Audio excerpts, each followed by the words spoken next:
നമുക്കൊരു ചക്ക ഉണ്ട്, അത് ജ്യൂസ് അടിക്കാനാ. ഞാനും ഇതും ചക്കൻ്റെ കുരു കളയാൻ. പിന്നെ വേണ്ടത് പഞ്ചസാര. അതിൻ്റെ അത്തവ എടുക്കാം പഞ്ചസാര. നമുക്ക് ഇതും ഞാനും ജ്യൂസ് അടിക്കാന്.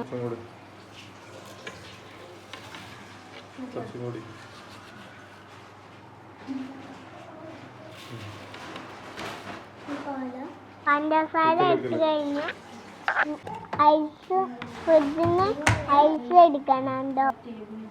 ചക്ക ഐസ് പഞ്ചസാര പാല് ഇട്ടിട്ട് മിക്സിയിൽ അടിക്കാൻ പോവാണേ.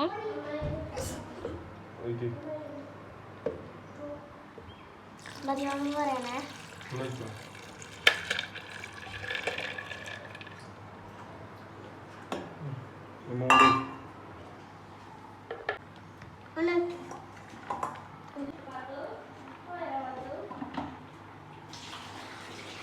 കുറച്ച് പാല്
നല്ല ടേസ്റ്റുള്ള ജ്യൂസാണ്.